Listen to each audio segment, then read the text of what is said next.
तुलनात्मक राज्यशास्त्रामध्ये राजकीय व्यवस्था विश्लेषण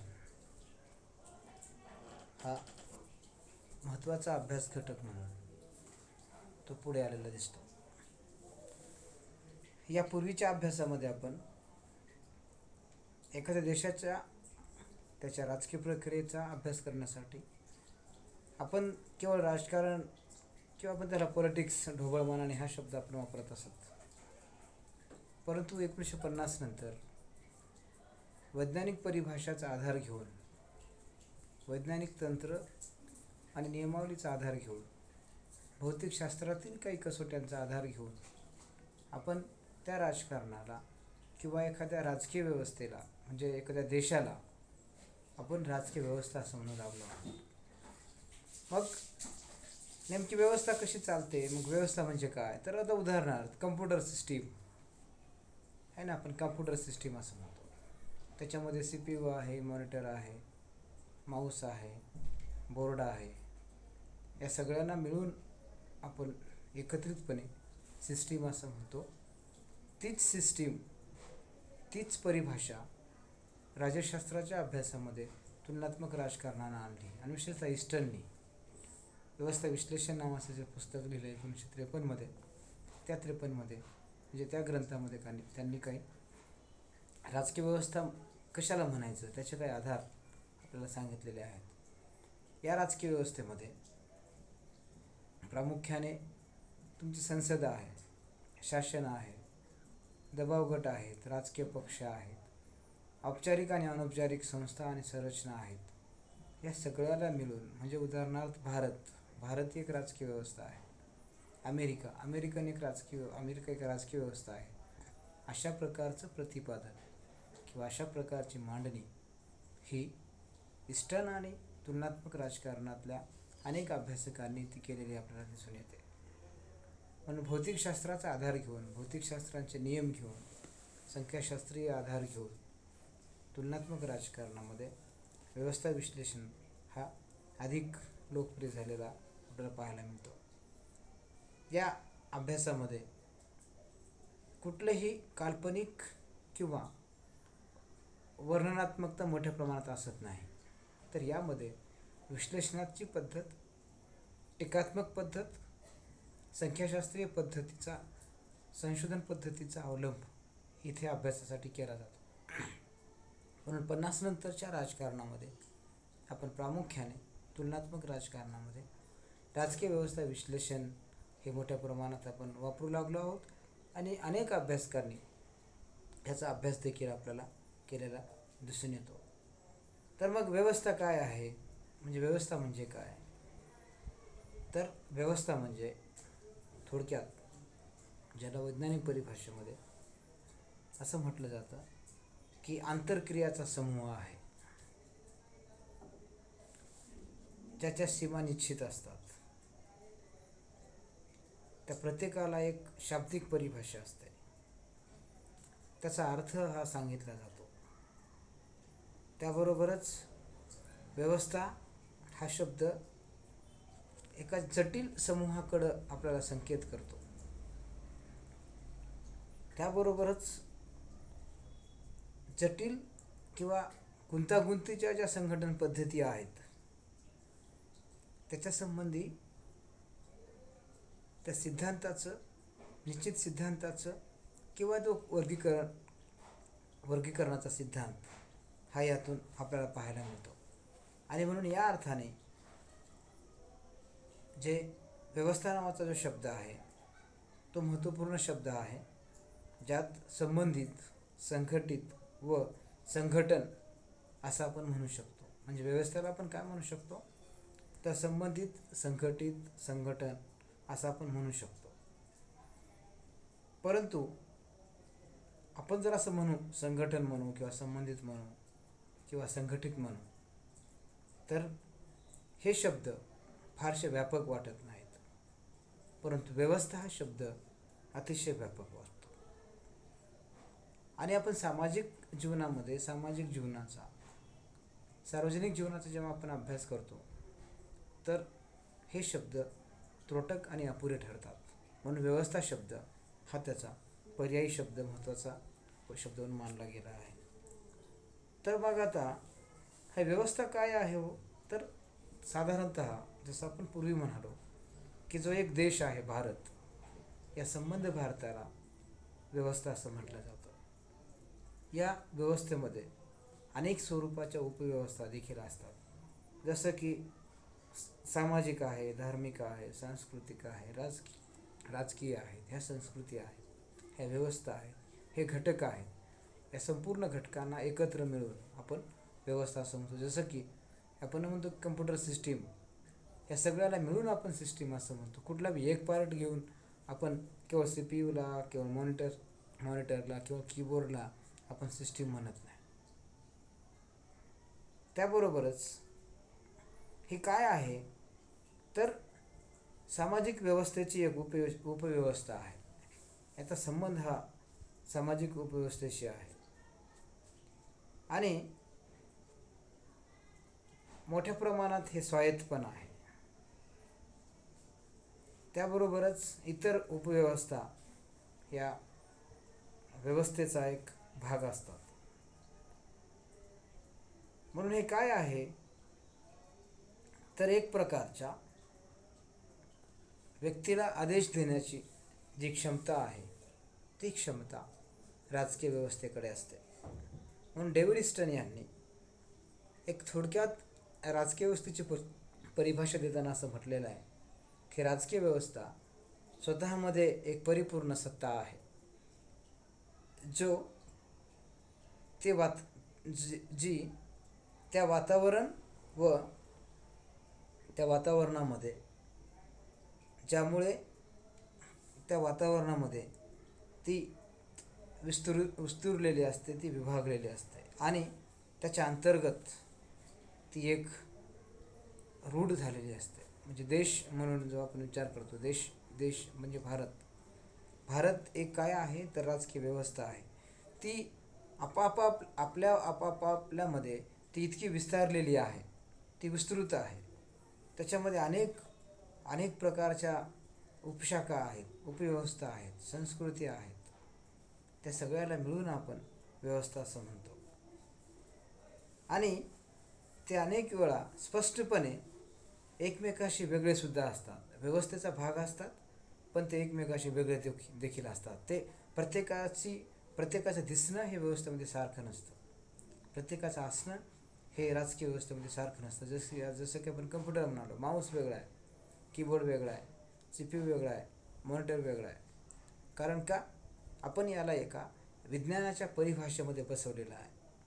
जी विज्ञानाची परिभाषा आहे ती कशी आहे, तर एखाद्या संकल्पनेची स्पष्ट व्याख्या करणे, एखाद्या वस्तूची स्पष्ट व्याख्या करणे, त्याचं वर्गीकरण करणे, है ना, त्याचा कार्यकारण भाव जोडणे, त्याला एकत्रित करणे, या सगळ्याला मिळून आपण व्यवस्था असं म्हणतो. जसं की कम्प्युटर हे छोटे छोटे पार्ट आहेत, CPU आहे, मॉनिटर आहे, कीबोर्ड आहे. आपण यात सगळ्यांना जो आपण एकत्र जोडतो, तेव्हा खऱ्या अर्थाने ती सिस्टीम चालते, ते कम्प्युटर सिस्टीम चालतं. म्हणून प्रत्येकाचं काम वेगळं आहे, प्रत्येकाची एक जबाबदारी आहे. हेच नियम विज्ञानाचे राजकारणाचा अभ्यास करण्यासाठी, देशाच्या अंतर्गतल्या प्रक्रियेचा अभ्यास करण्यासाठी पॉलिटिकल सिस्टीम हा शब्द वापरला गेला. इथे तुमच्या संसदेपासून ते राजकीय पक्ष आणि लोकांच्या मागण्यांपर्यंत ह्या कम्प्युटर सिस्टीमसारखे जे बाकीचे पार्ट काम करतात, तसे ह्या लोकशाही प्रक्रियेमध्ये हे सगळे भाग स्वतःची जबाबदारी पार पाडत ते काम करतात. उदाहरण तुमची संसद आहे, शासन आहे, न्यायपालिका आहे, सामाजिक संघटना आहेत, राजकीय पक्ष आहेत, दबाव गट आहेत, सामान्य नागरिक आहेत. ह्या प्रत्येकांचा रोल हा व्यवस्थेमध्ये ठरलेला असतो आणि आपल्या रोलनुसार ते एकमेकाचं काम करत असतात.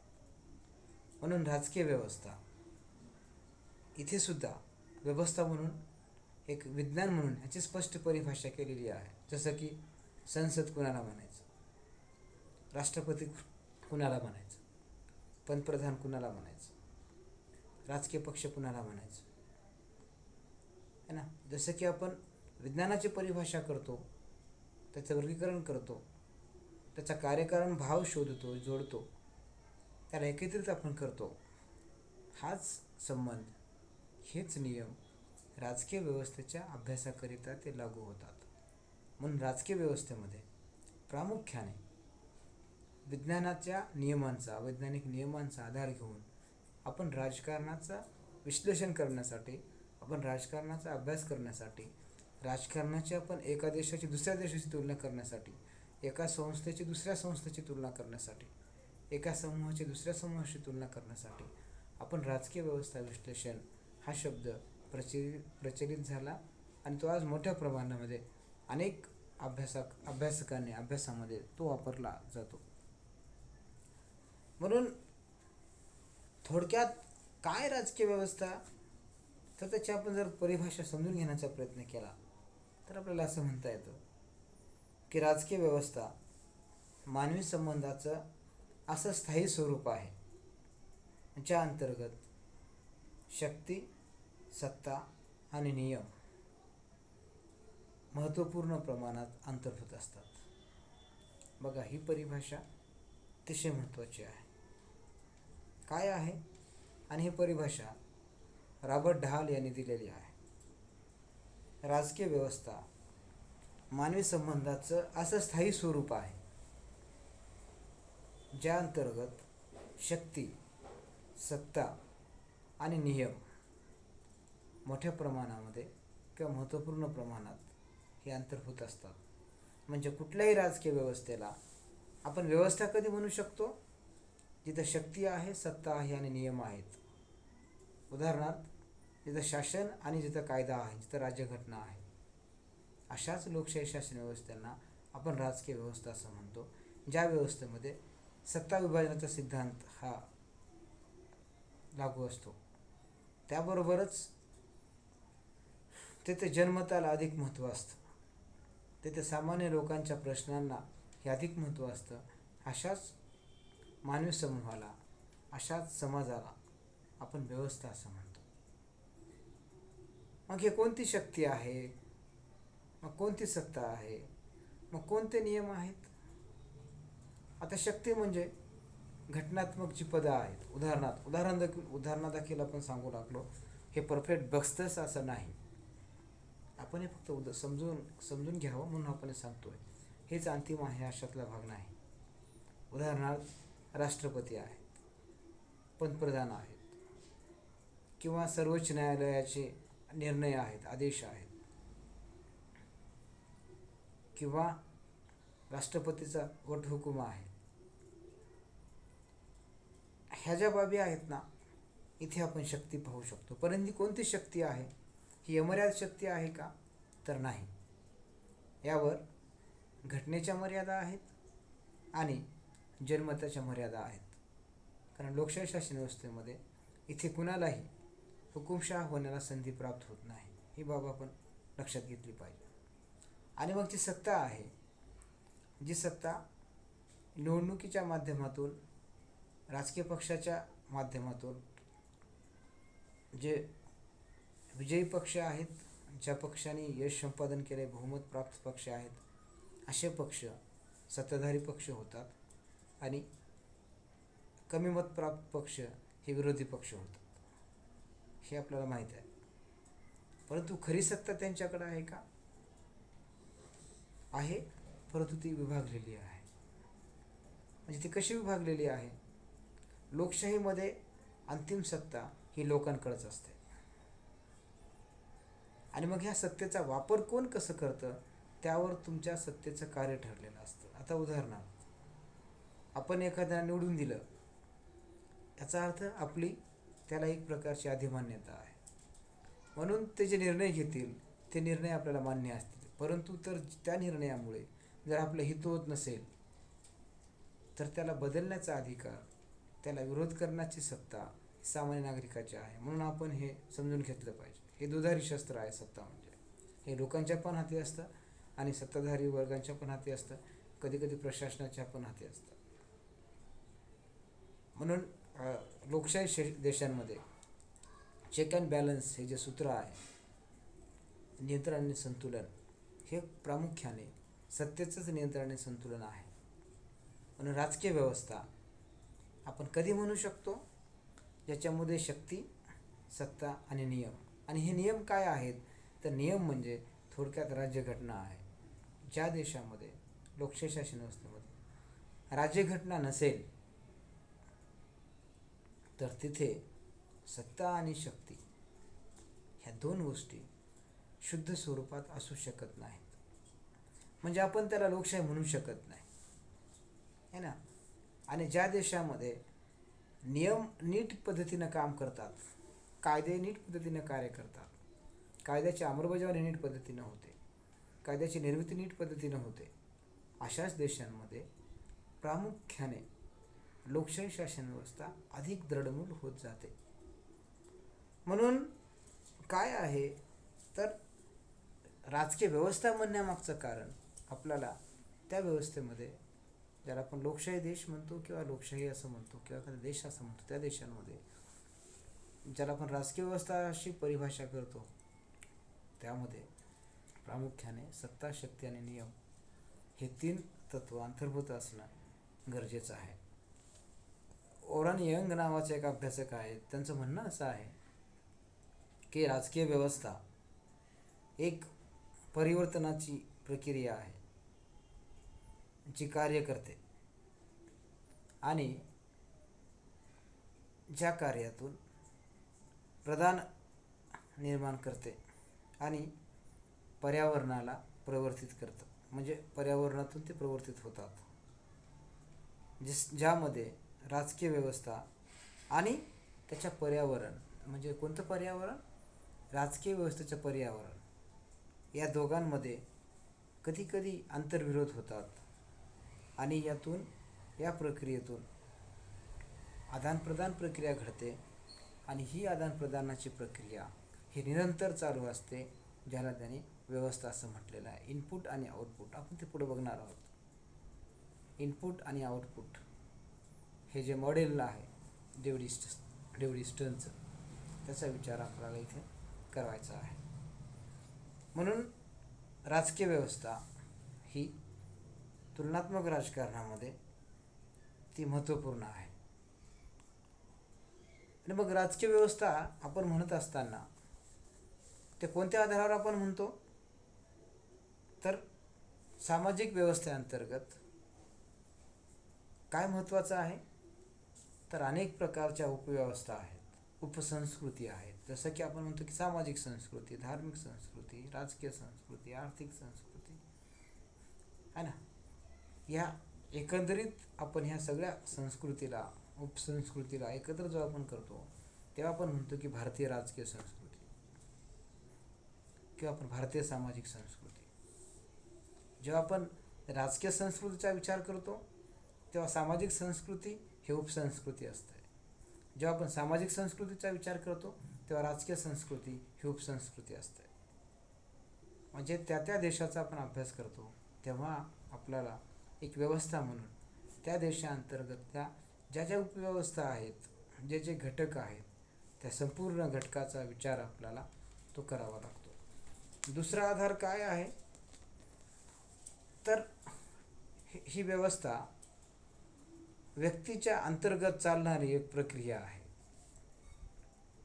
ज्याचा आधार निर्णय प्रक्रियेमध्ये स्वतःला सामावून घेणं आहे किंवा आपल्या आकांक्षाची पूर्तता करण्यासाठी स्पर्धेच्या उद्देशाने सार्वजनिक धोरणाला प्रभावित करणं आहे.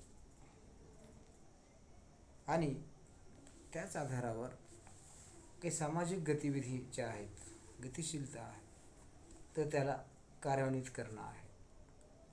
म्हणून व्यवस्था काय आहे, तर ही व्यक्तिव्यक्तीतल्या आंतरक्रियेचा एक भाग आहे. जसं की आपण मतदान करतो आणि विधानसभा किंवा लोकसभा तिथे आपलं शासन स्थापन होतं, ही आंतरक्रिया आहे. जेव्हा ते सत्तेवर जातील तेव्हा तुमच्या हितसंबंधाची ते पूर्तता करण्याचा प्रयत्न करतील. जेव्हा ते तुमच्या हितसंबंधाची पूर्तता करणार नाहीत, तेव्हा जनतेमधून विरोध होईल.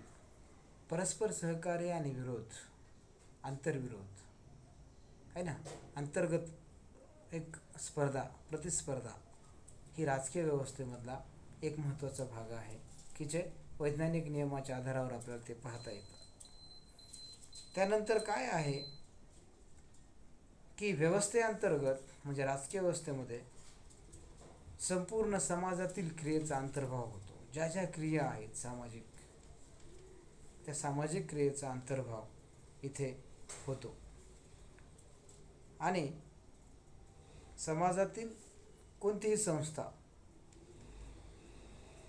आहे ना, कोणत्याही स्थानावर जी कार्य करत असते ते संस्था किंवा ठिकाण राजकीय व्यवस्थेमध्ये महत्त्वाचं असतं. उदाहरणार्थ तुमची ग्रामपंचायत असू द्यात किंवा तुमची संसद असू द्यात, तुमचं प्रशासन असू द्यात की अन्य कुठल्याही घटनात्मक संस्था किंवा आयोग असू द्यात, हे सगळं राजकीय व्यवस्थेचा एक भाग असतात.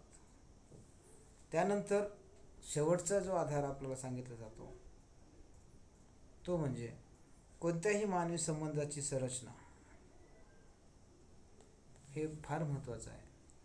कोणत्याही मानवी संबंधाची संरचना राजकीय व्यवस्था म्हटली जाते, ज्यामध्ये शक्ती, नियम आणि सत्ता हे तत्व दिसू लागतात.